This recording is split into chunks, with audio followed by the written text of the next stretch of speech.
Welcome students. सो आपका new chapter start करेंगे, आपका 9 chapter environmental management. So start करते हैं स्टूडेंट्स और पार्ट 1 स्टार्ट करते हैं वीडियो का और समझते हैं कि चैप्टर में क्या है। सो स्टूडेंट्स, आपके साइंस बुक का हम 9th चैप्टर स्टार्ट करेंगे, एनवायरमेंटल मैनेजमेंट। सो आपका 9th चैप्टर है जो एनवायरमेंटल मैनेजमेंट है। चैप्टर के नाम से ही हमें पता चल रहा है कि इन्वायरमेंट को मैनेज करना है। क्या करना है स्टूडेंट्स? इन्वायरमेंट को मैनेज करना है। अब इन्वायरमेंट को मैनेज करना है मतलब क्या होता है स्टूडेंट्स? इन्वायरमेंट में जितने भी चीज़ें हो रही हैं उन्हें मैनेज करना है। तो इस चैप्टर में हम वही पढ़ेंगे इन्वायरमेंटल मैनेजमेंट में और देखेंगे कि क्या है। तो एक ओवरव्यू देख लेते हैं स्टूडेंट्स कि चैप्टर में कौन कौन सी चीज़ें हमें पढ़नी है इन्वायरमेंटल मैनेजमेंट में। तो पहली जो चीज़ है वो है हमारा वेदर एंड क्लाइमेट। वेदर और क्लाइमेट के बारे में हम पढ़ेंगे, देखेंगे कि वेदर क्या होता है, क्लाइमेट क्या होता है, दोनों के बीच का डिफरेंस क्या होता है स्टूडेंट्स। दूसरी जो चीज़ है वो मीटियोरोलॉजी है। अब मीटियोरोलॉजी में एक शॉर्ट फॉर्म में बता देता हूँ कि मीटियोरोलॉजी होता क्या। तो मीटियोरोलॉजी मतलब जो भी क्लाइमेटिक कंडीशंस, एटमॉस्फेयर, वेदर के बारे में फॉरकास्ट करते हैं, जो भी डिपार्टमेंट इसकी स्टडीज़ करते हैं उसे हम क्या बोलते हैं? मीटियोरोलॉजी बोलते हैं। तो ये चीज़ भी हम पढ़ने वाले हैं यहाँ पे। Solid waste management. अब सॉलिड वेस्ट मैनेजमेंट भी हम यहाँ पे पढ़ेंगे कि जो भी हमारा सॉलिड वेस्ट है उसे हम किस तरह से कंट्रोल करेंगे, किस तरह से मैनेज करने वाले हैं। और एक छोटा सा पार्ट होगा हमारे इस चैप्टर में डिज़ास्टर मैनेजमेंट्स का।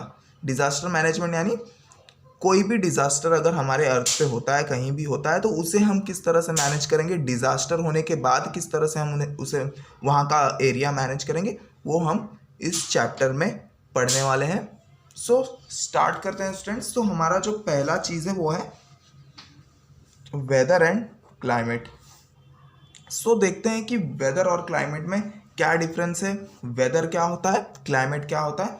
अब तक आपको क्या पता होगा कि वेदर भी एक ही चीज़ को कहा जाता है, क्लाइमेट भी एक ही चीज़ को कहा जाता है। वेदर क्या हो गया? मौसम। क्लाइमेट भी क्या होता है? सीजन। सो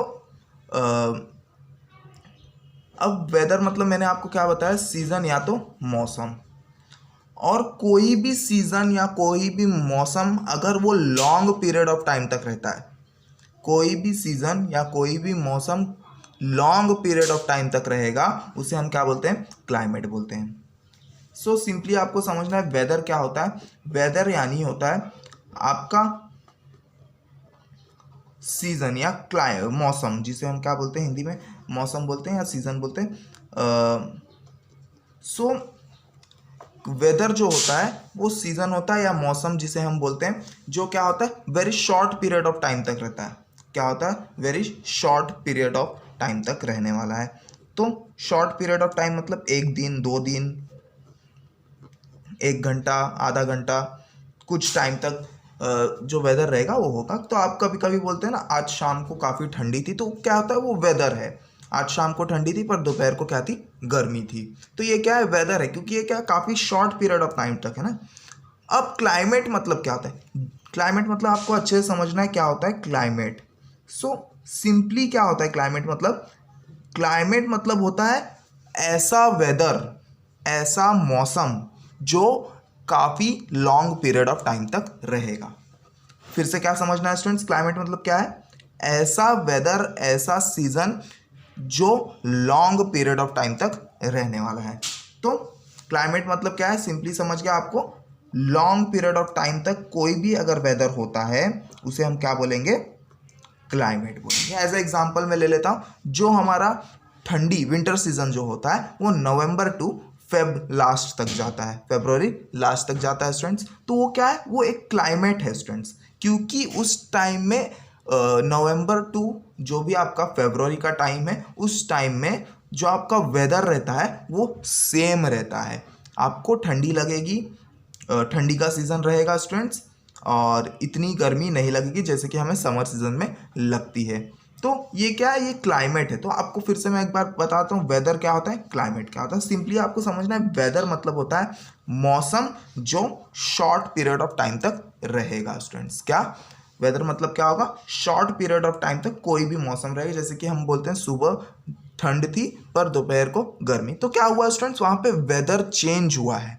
वेदर क्या होता है, चेंज होता है, क्योंकि ये शॉर्ट पीरियड ऑफ टाइम तक रहता है, इसलिए क्या होता है, चेंज होते रहता है, इसलिए हम इसे हम क्या बोलेंगे, वेदर बोलेंगे। और ऐसा वेदर जो लॉन्ग पीरियड ऑफ टाइम तक रहे उसे हम क्या बोलेंगे, क्लाइमेट बोलेंगे स्टूडेंट्स। ऐसा वेदर जो कि लॉन्ग पीरियड ऑफ टाइम तक रहे उसे हम क्या बोलेंगे, क्लाइमेट बोलने वाले हैं।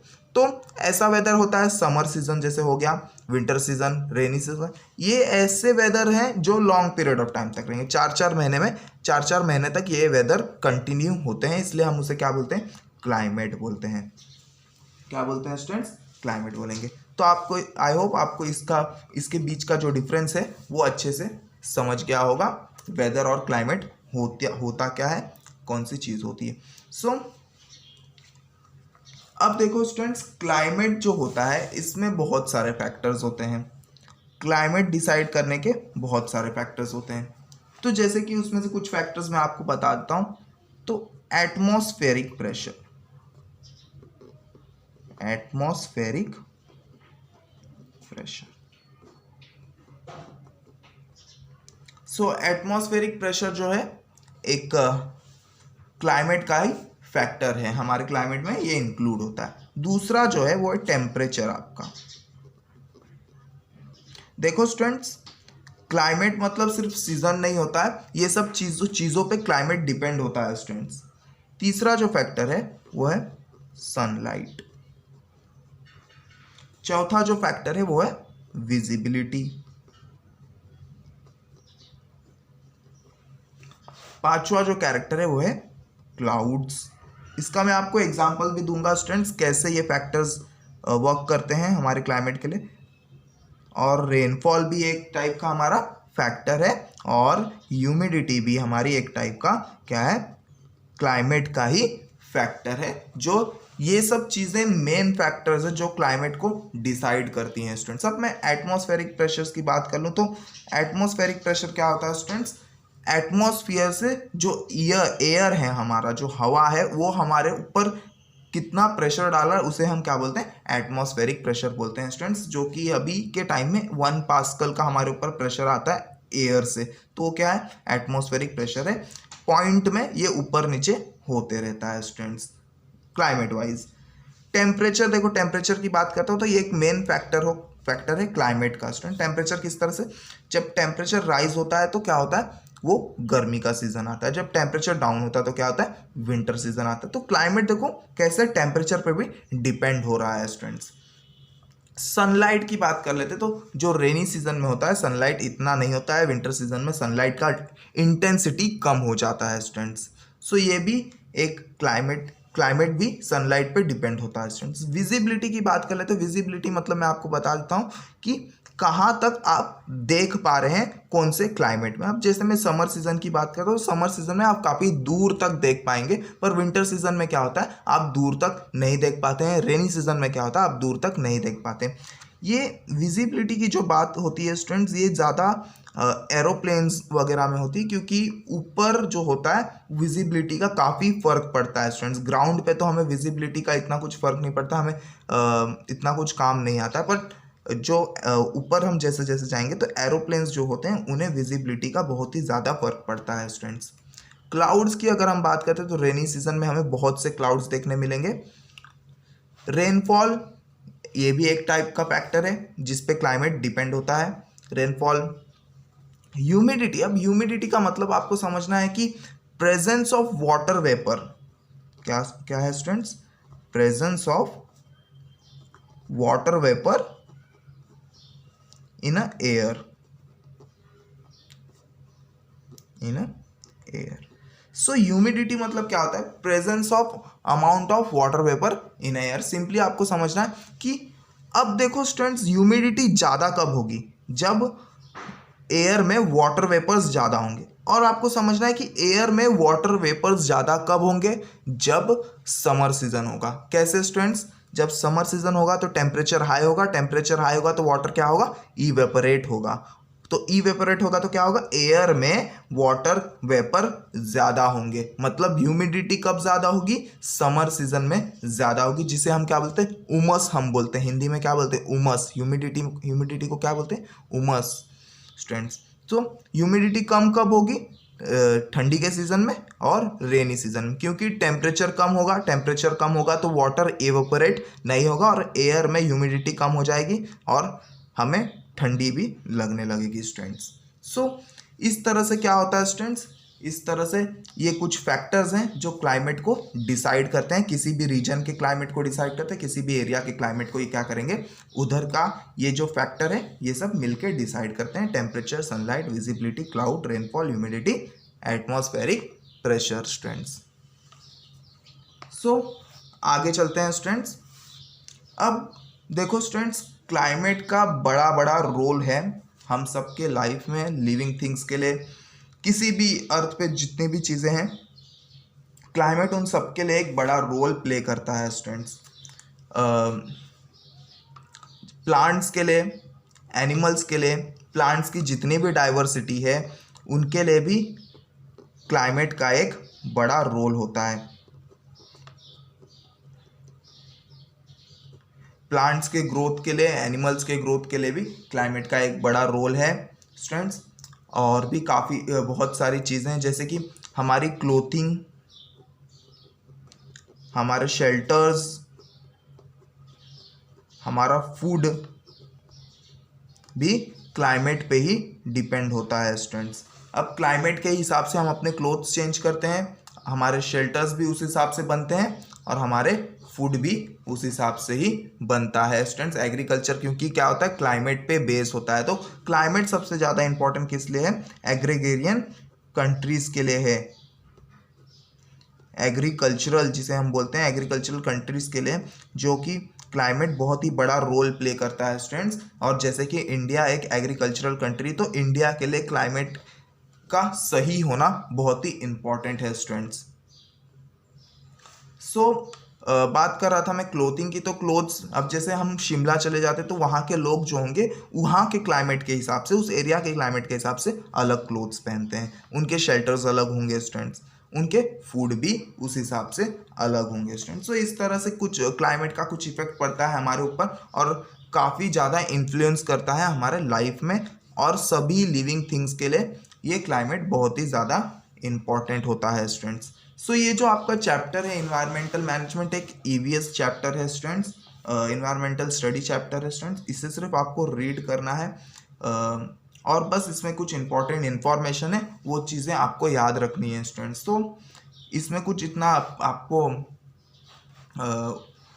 हार्ड दिक्कत पड़ेगा नहीं स्टूडेंट्स, आपको सिर्फ इसे रीड करना और आपको ये चैप्टर अच्छे से समझ जाएगा। फिर भी क्लाइमेट का हम देख रहे थे, तो क्लाइमेट का बहुत ही बड़ा इन्फ्लुएंस होता है, क्लाइमेट का बहुत ही बड़ा इफेक्ट हमारे लाइफ में सभी लिविंग थिंग्स पे, एग्रीकल्चर पे, सभी चीज़ों पे क्लाइमेट का असर पड़ता ही पड़ता है स्टूडेंट्स। सो ये था आपका क्लाइमेट। आई होप आपको वेदर और क्लाइमेट के बीच का जो डिफरेंस है वो समझ गया होगा स्टूडेंट्स। अब बात आती है स्टूडेंट्स कि क्लाइमेट में जो चेंजेस हो रहे हैं, क्लाइमेटिक चेंजेस जो भी होते हैं स्टूडेंट्स, वो हमें कैसे पता चलेंगे कि क्लाइमेट चेंज हो रहे हैं। ठीक है स्टूडेंट, सो मैंने आपको पहले ही बताया कि क्लाइमेट डिसाइड करने वाले कौन कौन से फैक्टर्स होते हैं। तो ये सब कुछ फैक्टर्स होते हैं क्लाइमेट, जो क्लाइमेट को डिसाइड करते हैं कि ऐसा क्लाइमेट होने वाला है या ऐसा क्लाइमेट होगा स्टूडेंट्स।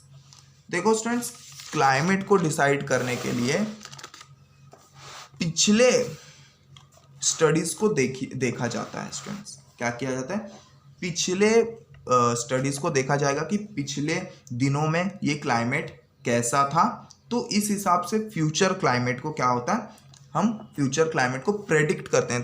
कोई भी इंसान, कोई भी बंदा वर्ल्ड में बता नहीं सकता है कि क्लाइमेट यही होने वाला है।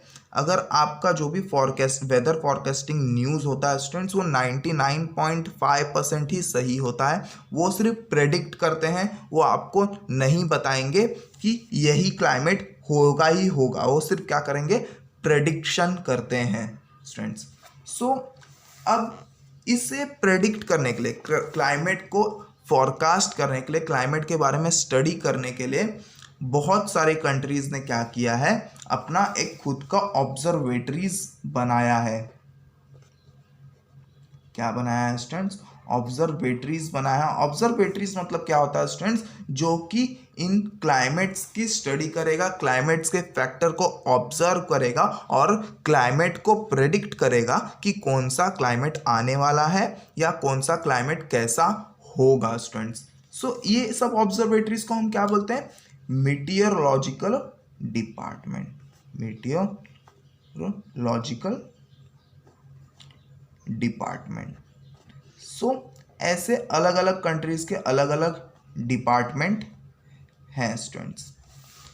सो इन ऑब्जर्वेटरीज को हम क्या बोलते हैं? Meteorological department. और क्लाइमेटिक स्टडीज को, क्लाइमेट के बारे में जितनी भी स्टडीज है, क्लाइमेट रिलेटेड जितनी भी स्टडीज है, वेदर रिलेटेड जितनी भी स्टडीज है, उसे हम क्या बोलेंगे? मीटियोरोलॉजी बोलेंगे। क्या बोलेंगे स्टूडेंट्स? मीटियोरोलॉजी बोलने वाले हैं। तो हम देखेंगे कि मीटियोरोलॉजी होता क्या है स्टूडेंट्स। सो सिंपली हमें समझना है मीटियोरोलॉजी होता क्या है। सो यूएन, यूनाइटेड नेशन जो है स्टूडेंट्स, उसने 23 मार्च को WMO का स्टेब्लिशमेंट किया था, जो कि है वर्ल्ड मीटियोरोलॉजिकल ऑर्गेनाइजेशन।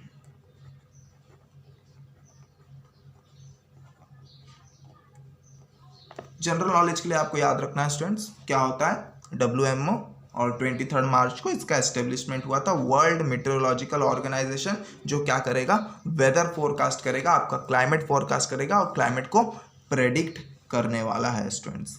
सो मीटियोरोलॉजी देखते हैं स्टूडेंट्स।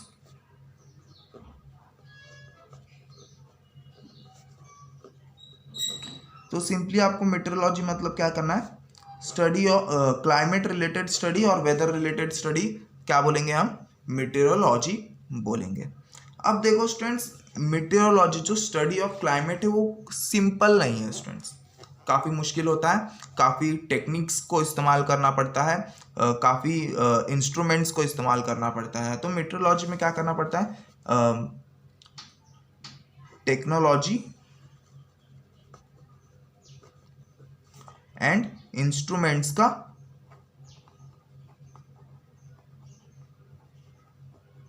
यूज करके इन सारे फैक्टर्स को, ये जितने फैक्टर्स मैंने आपको बताया, इन्हें मेजर किया जाता है स्टूडेंट्स। क्या किया जाता है? इन्हें मेजर किया जाता है। एटमॉस्फेरिक को मेजर किया जाएगा, टेम्परेचर को मेजर किया जाएगा, सनलाइट के इंटेंसिटी को मेजर किया जाएगा, विजिबिलिटी को देखा जाएगा कि कितने किलोमीटर्स तक या कितने मीटर्स तक आप देख सकते हैं, क्लाउड्स के इंटेंसिटी, क्लाउड्स के अमाउंट्स को देखा जाएगा, रेनफॉल कितने mm का हुआ है वो देखा जाएगा, ह्यूमिडिटी मतलब वाटर वेपर का कितना percentage of water vapour air में प्रेजेंट है वो भी देखा जाएगा। तो इन सबको स्टडी करने के बाद स्टूडेंट्स और भी छोटे छोटे कुछ फैक्टर्स होते हैं स्टूडेंट्स, उन्हें भी देखा जाता है, जैसे कि विंड स्पीड्स को देखा जाता है, विंड डायरेक्शंस को देखा जाता है। इन सब चीज़ों को भी देखते हुए हम क्लाइमेट को क्या करते हैं? प्रेडिक्ट करते हैं कि क्लाइमेट ऐसा हो सकता है। तो क्लाइमेट प्रेडिक्ट करने के लिए स्टूडेंट्स प्रीवियस क्लाइमेट स्टडीज को भी देखा जाता है। प्रीवियस क्लाइमेट स्टडीज को भी क्या किया जाता है? स्टडी किया जाता है क्लाइमेट प्रेडिक्ट करने के लिए। मैंने आपको पहले बताया कि जो भी क्लाइमेट होगा वो सिर्फ एक प्रेडिक्शन होगा, वो सिर्फ एक बोल सकते हैं कि सिर्फ बोला जाएगा कि ऐसा हो सकता है। वो फुल्ली कॉन्फिडेंस नहीं बोलेंगे कि ऐसा होगा ही होगा। ऐसा कोई नहीं है, ऐसा कोई मेट्रोलॉजिकल डिपार्टमेंट नहीं है जो कि बोल सकता है कि ऐसा होने ही वाला है। बस वो क्या करेंगे? प्रेडिक्ट करेंगे कि ऐसा हो सकता है, ये क्लाइमेट ऐसा होगा इस दिन में। तो सिर्फ यही सब चीज़ें होती हैं स्टूडेंट्स। टेक्नोलॉजी और इंस्ट्रूमेंट का इस्तेमाल होता है, इन सब फैक्टर्स को देखा जाता है कि कौन से फैक्टर्स कैसे इनका मेजरमेंट लिया जाता है, उस हिसाब से क्या होगा? एक क्लाइमेट को हम क्या करेंगे, हम उन्हें प्रेडिक्ट करेंगे। अब देखो स्टूडेंट्स, जो हमारा मीटरोलॉजी रहता है वो कुछ डिजास्टर्स को भी क्या करेगा, प्रेडिक्ट करेगा। जैसे कि कोई स्टॉर्म आने वाला है, तूफान आने वाला है, तो वो उसे भी क्लाइमेट के जरिए प्रेडिक्ट करेगा, क्योंकि जब स्टॉर्म आता है तो क्या होता है, वेदर चेंज होता है स्टूडेंट्स। वेदर चेंज होगा मतलब वो स्टडी करेंगे कि ऐसा वेदर हो चुका है, इसका मतलब है स्टॉर्म आने वाला है। वो क्या करेंगे, विंड डायरेक्शंस को भी क्या करेंगे, वो बताएंगे। विंड डायरेक्शंस को भी वो वेदर फॉरकास्ट करके बताएंगे स्टूडेंट्स। डस्ट स्टॉर्म्स को भी वो क्या कर सकते हैं, प्रेडिक्ट कर सकते हैं कि डस्ट स्टॉर्म आ सकता है या नहीं आ सकता है, वेदर को देखते हुए, वेदर को स्टडी करते हुए स्टूडेंट्स।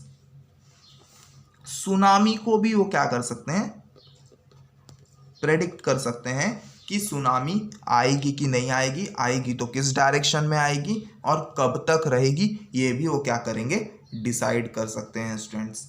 और भी काफ़ी चीज़ें उन लोग डिसाइड करते हैं, जैसे कि अभी तो वॉल्केनिक इरप्शंस हो गए, अर्थक्वेक हो गए, वो सब चीज़ें भी ये क्या कर सकते हैं, डिसाइड कर सकते हैं। रेनफॉल को भी वो क्या कर सकते हैं, बता सकते हैं कि इस ईयर में इतने mm की बारिश हो सकती है। तो ये सब चीज़ें भी वो क्या कर सकते हैं, फॉरकास्ट कर सकते हैं, बता सकते हैं। और अगर स्टॉर्म और सुनामी जैसी कोई कंडीशन आती है तो हमें वो वार्न भी कर सकते हैं, वार्निंग भी दे सकते हैं कि आज जो है इतने टाइम से इतने टाइम तक स्टॉर्म आने वाला है, या विंड बहुत तेज़ चलने वाली है, डस्ट स्टॉर्म आने वाला है, सुनामी आने वाली है। तो क्या करेंगे, हमें पहले ही वार्निंग दे देंगे कि आपको घर में ही रहना है या आपको यहाँ से जाना है, क्योंकि यहाँ पे ज़्यादा खतरा है स्टूडेंट्स। सो ये सब कुछ काम होते हैं मीटरोलॉजी डिपार्टमेंट में स्टूडेंट्स, और ये अलग अलग कंट्री के अलग अलग भी हैं स्टूडेंट्स। और वर्ल्ड का एक पूरा ऑर्गेनाइजेशन भी है, वर्ल्ड मीटरोलॉजिकल ऑर्गेनाइजेशन, और अलग अलग कंट्रीज़ के अलग अलग डिपार्टमेंट भी है जो इन्हें रिपोर्ट करते हैं, WMO को रिपोर्ट करते हैं। सो ये सब चीज़ें हैं मीटरोलॉजी में स्टूडेंट्स। सो आई होप आपको मीटरोलॉजी समझा होगा स्टूडेंट्स, और वेदर एंड क्लाइमेट भी आपको समझा होगा स्टूडेंट्स। सो आगे चलते हैं स्टूडेंट्स और देखते हैं कि आगे और कौन कौन सी चीज़ें होती हैं। सो स्टूडेंट्स, और भी कुछ चीज़ें हैं मीटरोलॉजी में। अब हमने वेदर तो फॉरकास्ट कर लिया, सो अब ये इंफॉर्मेशन है, जो आपका वेदर का जो इंफॉर्मेशन है, क्लाइमेट का जो इंफॉर्मेशन है, वो हम फॉरकास्ट क्यों कर रहे हैं, मतलब हमें क्यों जानने की ज़रूरत है कि ये क्लाइमेट होगा।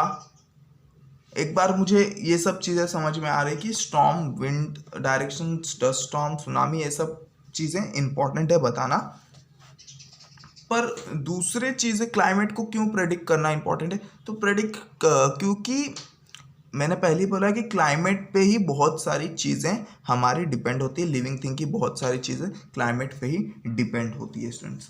तो जो भी ये इंफॉर्मेशन है, मीटरोलॉजिकल डिपार्टमेंट जो भी इंफॉर्मेशन दे रहा है, ये बहुत सारे लोगों को यूज़फुल आता है, वो कॉमन पीपल को यूज़फुल आता है students, useful to common people. Farmers को बहुत यूज़फुल होता है स्टूडेंट्स, क्योंकि क्लाइमेट एग्रीकल्चर के लिए बहुत ही ज़्यादा इंपॉर्टेंट होता है। फिशरीज, जो फिशरमैन्स होते हैं, उनके लिए ये बहुत ही ज़्यादा इंपॉर्टेंट है स्टूडेंट्स कि कुछ क्लाइमेट में कुछ चेंजेस तो नहीं हो रहा है, वेदर में कुछ चेंजेस तो नहीं हो रहा है, ताकि ओशियंस में कुछ चेंज ना आए स्टूडेंट्स। तो फिशरमैन्स के लिए बहुत ही बड़ा ये इंफॉर्मेशन होता है। एविएशन इंडस्ट्रीज में बहुत ही इंपॉर्टेंस है क्लाइमेट फॉरकास्टिंग का स्टूडेंट्स। एविएशन इंडस्ट्री मतलब रॉकेट्स हो गए, आपके एरोप्लेन्स हो गए, ये सब इंडस्ट्रीज में बहुत ही बड़ा इसका इंपॉर्टेंस होता है स्टूडेंट्स एविएशन में। वाटर ट्रांसपोर्ट,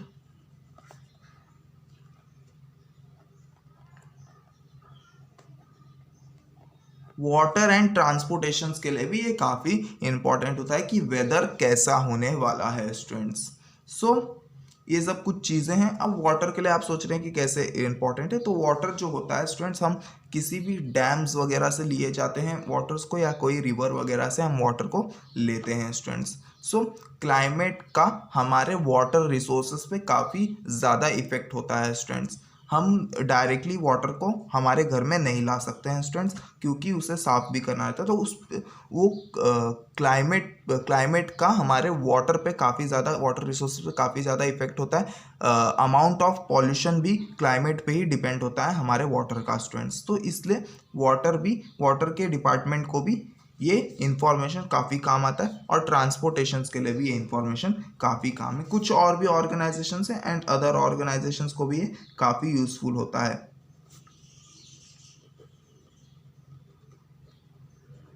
सो कुछ अलग ऑर्गेनाइजेशंस हैं जो हमारे वर्ल्ड में चलते हैं, जो मीटरोलॉजिकल स्टडीज़ पे डिपेंड होते हैं, मीटरोलॉजिकल क्लाइमेट पे डिपेंड होते हैं। तो ये इन सब चीज़ों के लिए ये स्टडी की जाती है, और काफ़ी इम्पॉर्टेंट है स्टूडेंट्स क्योंकि इससे क्या हो सकता है, लाइफ बच सकती है, हमारी प्रॉपर्टी बच सकती है स्टूडेंट्स, अगर ये सब इंफॉर्मेशन हमें पहले ही पता हो जाएगी क्लाइमेट के बारे में स्टूडेंट्स।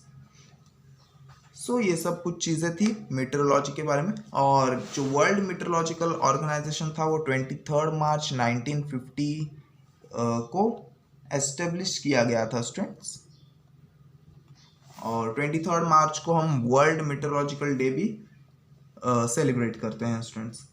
अब हम बात करते हैं इंडियन मीटरोलॉजिकल डिपार्टमेंट की। क्या स्टूडेंट्स, इंडियन मीटरोलॉजिकल डिपार्टमेंट की अगर हम बात करते हैं तो देखते हैं क्या है। अलग अलग कंट्री का अलग अलग मीटरोलॉजिकल डिपार्टमेंट होता है स्टूडेंट्स,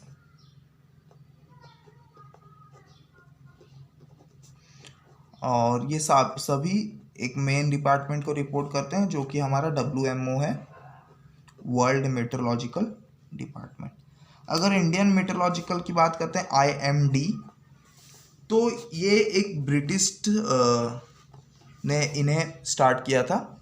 इंडियन मीटरोलॉजिकल डिपार्टमेंट का स्टेब्लिशमेंट एक ब्रिटिश ने किया था 1875 में स्टूडेंट्स, और शिमला में इसको क्या किया गया था, स्टेब्लिश किया गया था स्टूडेंट्स। शिमला में इसे क्या किया गया था, एस्टेब्लिश किया था। इसका जो हेड ऑफिस है स्टूडेंट्स वो पुणे में है। इंडियन मीटरोलॉजिकल का डिपार्टमेंट का हेड ऑफिस जो है वो पुणे में है, और रीजनल ऑफिस के जो ब्रांचेस हैं, रीजनल ऑफिसेस हैं वो है मुंबई में, कोलकाता में, चेन्नई में, नागपुर में और दिल्ली में। सो ये सब जगह उसके ब्रांचेस है, रीजनल ऑफिसेस हैं स्टूडेंट्स। और ये इंडियन मीटरोलॉजिकल डिपार्टमेंट जो है 1875 में हमारे इंडिया में स्टेब्लिश हुआ था, जो कि शिमला में है। और सबसे खास बात जो है हमारे डिपार्टमेंट की वो है ये पूरे 24 आवर्स काम करता है स्टूडेंट्स। 24 आवर्स ये क्या करता है, क्लाइमेट की स्टडी करता है स्टूडेंट्स, मीटरोलॉजिकल स्टडीज करता है स्टूडेंट्स। 24 आवर्स काम करता है, और ये मैप्स बनाता है डेली का डेली। ये क्या करेगा, मैप्स बनाएगा, और उसे दिन में 2 बार ये क्या करेगा, अपडेट करता है। ट्वाइस अ डे ये मैप बनाएगा, 2 बार ये डेली क्या करता है, मैप बनाता है, जिसमें कि सारे मीटरोलॉजिकल इंफॉर्मेशन हमें दिए रहते हैं स्टूडेंट्स। जितने भी वेदर के हैं, स्टॉर्म्स के हैं, सुनामी के, जैसे जैसे जो भी इंफॉर्मेशन क्लाइमेट के बारे में, वेदर के बारे में चेंजेस हो रहे हैं, जो भी प्रेजेंट चेंजेस जो भी हो रहे हैं, ये हमें देता रहता है। 24 आवर्स में 2 बार ये अपडेट होते हैं स्टूडेंट्स। सो स्टूडेंट्स आप समझ सकते हैं कि कितना इम्पॉर्टेंट हमारा इंडियन मीटरोलॉजिकल डिपार्टमेंट है, जो कि 24 आवर्स काम करता है स्टूडेंट्स, और 24 आवर्स में ये 2 बार अपडेट देता है हमें। और ये दिन भर क्या करता है, ये 24 आवर्स स्टडी करता है। ऐसे बहुत सारे सैटेलाइट्स है, अपडेटेड सैटेलाइट्स है, हाई क्वालिटी सैटेलाइट्स क्या किए हैं, IMD ने भेजे हैं, जो कि इन्हें हेल्प करते हैं ये सब इंफॉर्मेशंस कलेक्ट करने में स्टूडेंट्स। सो ये सब कुछ इम्पॉर्टेंट है स्टूडेंट्स, और ये काफ़ी इम्पॉर्टेंट है इंडिया के एविएशन इंडस्ट्रीज़ के लिए स्टूडेंट्स। एविएशन मतलब जो भी एरोप्लेन्स, रॉकेट्स वगैरह है, शिपिंग के लिए काफ़ी इम्पॉर्टेंट है इंडिया के। सबसे मेन चीज़ आता है agriculture students. India agricultural country है, तो एग्रीकल्चर के लिए काफ़ी इम्पॉर्टेंट है। इरिगेशंस फैसिलिटीज़, अब इरिगेशंस में कैसे काम आ रहा है ये आप सोचते होंगे। तो इरिगेशन मतलब होता है स्टूडेंट्स, नहर अब बनाए जा रहे हैं। तो अब इरिगेशंस कैसा होगा स्टूडेंट्स, इरिगेशन से होता ये है कि जो फसल हमें जिस सीज़न में चाहिए थी पहले हम उसी सीज़न में उगाते, पर इरिगेशन फैसिलिटीज़ होने के कारण पानी जो है वो हमें हर सीज़न में मिलेगा स्टूडेंट्स। सो हम कोई भी फसल कोई भी सीज़न में रख सकते हैं। पर अगर हमें क्लाइमेट के बारे में जानकारी मिलती है स्टूडेंट्स, कि अब मुझे क्लाइमेट के बारे में जानकारी मिल रही कि फरवरी में क्या होगा, बारिश होगा, तो इससे क्या होगा स्टूडेंट्स, इरिगेशन जो नहर है, हमारे कैनाल्स होते हैं, हम उन्हें बंद कर देंगे, ताकि पानी तो हमें नेचुरली मिलने ही वाला है, बारिश से मिलने ही वाला है, तो हम नहर को चला के, जो हमारे कैनाल्स को चला के क्या करेंगे स्टूडेंट्स। तो इरिगेशन के लिए काफ़ी इम्पॉर्टेंट होता है स्टूडेंट्स। मरीन ऑयल्स के लिए काफ़ी इम्पॉर्टेंट है। अब marine oil exploration and production,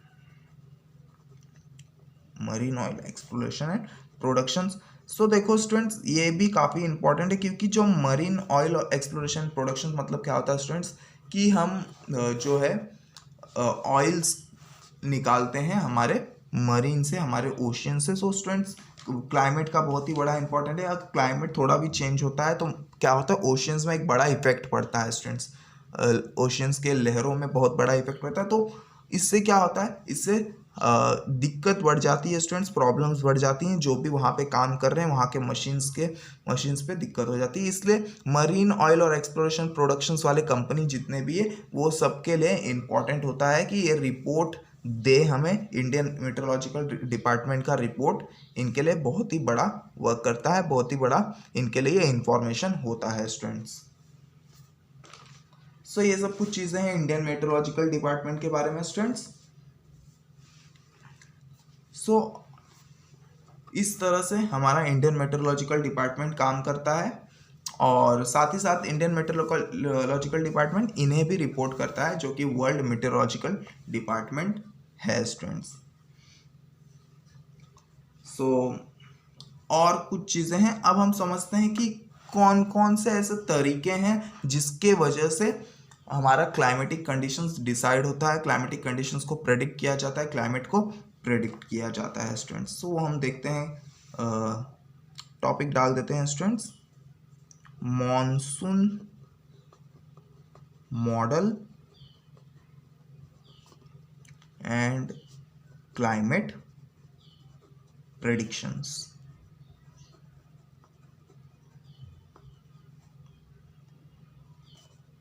सो देखते हैं कि ऐसे कौन कौन से तरीके हैं।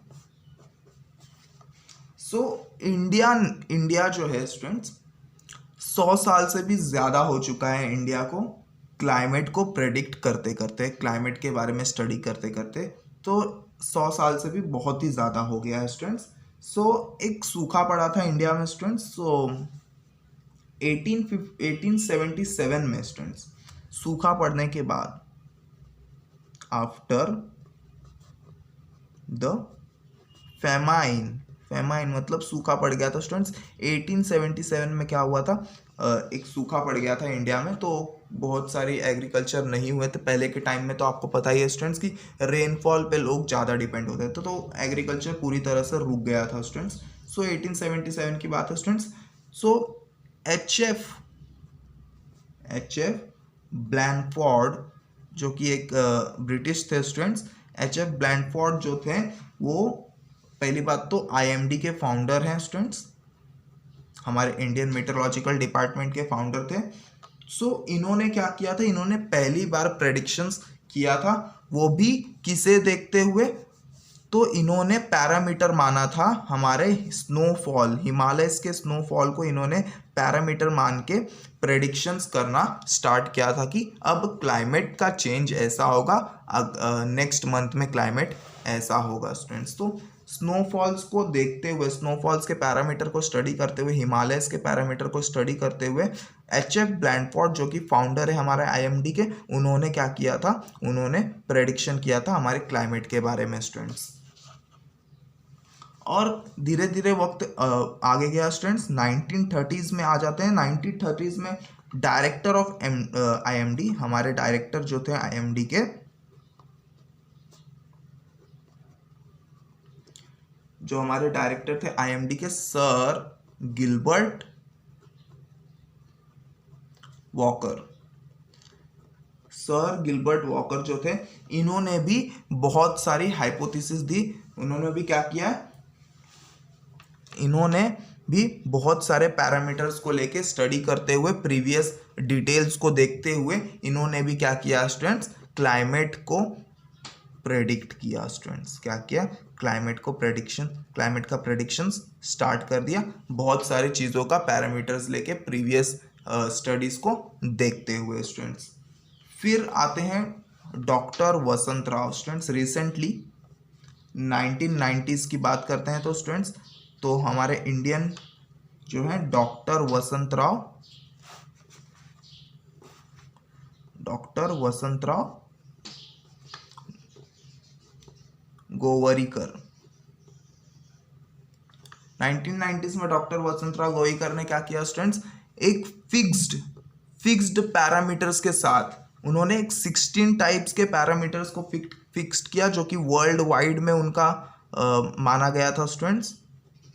16 पैरामीटर्स को फिक्स किया, जिसे स्टडी करते हुए वो क्या करते थे स्टूडेंट्स, जिसे स्टडी करते हुए ये क्लाइमेट को प्रेडिक्ट करते थे, कोई भी सीजन को ये क्या करते थे, प्रेडिक्ट करते थे स्टूडेंट्स। सो जो इनका तरीका था, जो इनका 16 पैरामीटर्स था स्टूडेंट्स, ये 1992 2002 तक चला। 1990 से 2002 तक ये इनके जो 16 पैरामीटर्स इन्होंने बताए थे, इनका फॉलो हुआ और इनके हिसाब से क्या हुआ, प्रेडिक्शंस हुआ था स्टूडेंट्स। पर 2002 के बाद न्यू मॉडल बनाया स्टूडेंट्स, नया मॉडल डेवलप किया गया, किसके द्वारा, IITM के द्वारा। अब IITM क्या है students, Indian Institute of Tropical Meteorology. Indian Institute of Tropical Meteorology. So students, IITM ने क्या दिया, अब नए पैरामीटर्स दिए हैं और नए तरीके दिए हैं, न्यू मॉडल दिए हैं। उसी हिसाब से क्या होता है, उसी हिसाब से अब हम क्लाइमेट को प्रेडिक्ट करते हैं स्टूडेंट्स। सो क्लाइमेट प्रेडिक्ट करने के तो 3 मॉडल्स होते हैं, 3 तरीके होते हैं, वो मैं आपको बताता हूँ। तो जो पहला तरीका है स्टूडेंट्स, वो है मैथमेटिकल मॉडल।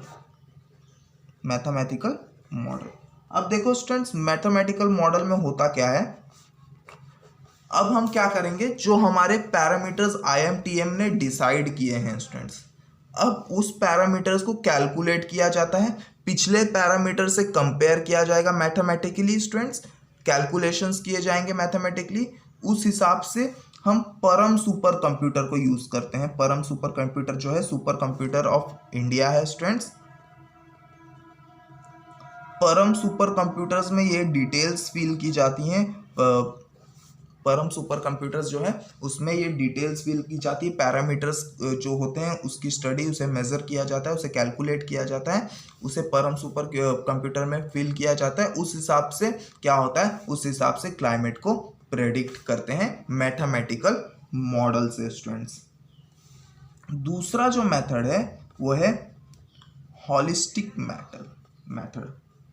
हॉलिस्टिक मॉडल जो है, अब हॉलिस्टिक मॉडल्स में क्या होता है स्टूडेंट्स, हॉलिस्टिक मॉडल में सिर्फ हम क्या करेंगे, प्रीवियस पहले के पैरामीटर्स देखेंगे, पहले का जो है उसी एरिया का, उसी रीजन का, ये रीजनल होता है हॉलिस्टिक मॉडल जो होता है वो रीजनल होता है स्टूडेंट्स, छोटे एरिया के लिए होता है। क्या क्या देखा जाता है, उसका प्रीवियस स्टडी देखा जाएगा स्टूडेंट्स, और कुछ कुछ एकदम फिक्स्ड पैरामीटर्स देखे जाते हैं। काफ़ी फिक्स्ड पैरामीटर्स देखे जाते हैं इसमें, फिक्स्ड पैरामीटर्स जो काफ़ी इंपॉर्टेंट होता है क्लाइमेट चेंज के लिए, वही पैरामीटर्स को सिर्फ इसमें स्टडी किया जाता है। तो मैंने जो इंपॉर्टेंट पैरामीटर्स थे वो सिर्फ ये हैं, और भी बहुत सारे पैरामीटर्स हैं स्टूडेंट्स। सो ये कुछ इंपॉर्टेंट पैरामीटर्स को इसमें स्टडी किया जाता है हॉलिस्टिक मॉडल में, और इसी स्टडी बेस ये क्या करते हैं, क्लाइमेट को प्रेडिक्ट करते हैं स्टूडेंट्स। तो ये होता है हॉलिस्टिक मॉडल। तीसरा जो है वो है हमारा स्टैटिस्टिकल मेथड मॉडल जो होता है। अब स्टैटिस्टिकल मॉडल में क्या होता है स्टूडेंट्स, हम बहुत से पैरामीटर्स को लेते हैं, बहुत से पैरामीटर्स को लेके हम ग्राफिकली स्टडी करते हैं, पाई डायग्राम्स स्टडी करते हैं स्टूडेंट्स। जैसे कि हम उसमें ले लेंगे ओशियनिक टेम्परेचर को भी हम देखते हैं, ओशियंस का टेम्परेचर क्या है उस पैरामीटर पे भी हम ध्यान देते हैं। छोटे से छोटे पैरामीटर्स पे हम इसमें ध्यान देंगे स्टूडेंट्स। एटमॉस्फेरिक प्रेशर्स पे हम ध्यान देंगे स्टूडेंट्स, और उसका ग्राफ प्लॉट करते हुए, प्रोबेबिलिटी का यूज़ करते हुए स्टूडेंट्स हम क्या करेंगे, हम क्लाइमेट को प्रेडिक्ट करेंगे। तो ये 3 मेथड्स जो होते हैं स्टूडेंट्स वो यूज़ किए जाते हैं। और भी जो हमारा IMD है वो उन्होंने जो फिक्स्ड पैरामीटर्स रखा है उसे भी स्टडी किया जाता है, और वेदर को फॉरकास्ट किया जाता है, क्लाइमेट को फॉरकास्ट किया जाता है स्टूडेंट्स। सो स्टूडेंट्स इस वीडियो में इतना ही है स्टूडेंट्स। नेक्स्ट वीडियो में हम लोग देखेंगे सॉलिड वेस्ट मैनेजमेंट और डिजास्टर मैनेजमेंट के बारे में। सो आई होप आपको ये समझा होगा वेदर एंड क्लाइमेट और मेटेरोलॉजी का क्या काम होता है और कैसे वर्क करता है, ये भी आपको समझा होगा स्टूडेंट्स। सो इस वीडियो में इतना ही है स्टूडेंट्स। थैंक यू स्टूडेंट्स, मिलते हैं नेक्स्ट वीडियो में।